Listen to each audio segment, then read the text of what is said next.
Damir aka, uyni ko'rdim, menga juda ham yoqdi. Bu sizning proyektlaringizdan biri bo'lsa kerak, ya'ni o'zingiz qurilish qilasiz. Obunachilarimiz uchun narxini qancha qilib berasiz?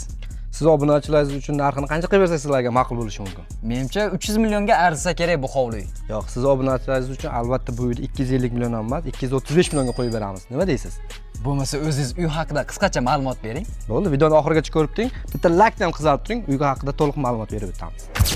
O'g'ay ko'ryapsizmi, qanaqa moshni eshiklardan qo'yilgan. Derazalari ham shunaqa moshni derazalardan qo'yib o'tilgan. Tepalari esa to'liq fermadan bo'lgan. Uy haqida to'liq ma'lumot beradigan bo'lsam, uyimiz 4 sotixdan iborat o'g'a. Qurilish osti binosi esa 80 kvadrat metr. O'g'ajon, bilasiz, asosiy siz hujjatini so'raysiz. Hujjatlardan umuman muammo yo'q. Kadastr hujjatlarigacha qilib, tayyorlab, oldi-sotdiga hujjatlar taxlab qo'yilgan. Gaz, suv, svetlardan esa undan ham muammo yo'q. Chunki gazning o'zi bu yerda yo'q. Qolgan kommunikatsiya hammasi bor. Suv, elektr energiya, internetlar bilan bu yerlar ta'minlab qo'yilgan. 3 ta xona ham katta-katta qilib qurilgan. Undan tashqari manzil esa Center Kamazda joylashgan. Agarda bu uyni remont qiladigan bo'lsangiz, juda ham chiroyli holatda bo'ladi. Bitta like bosib qo'ying. Agarda narxi yoqqan bo'lsa, fikringizni kommentariyada kutaman. To'liq ma'lumot uchun esa pastdagi raqamlarga bog'lanishingiz mumkin.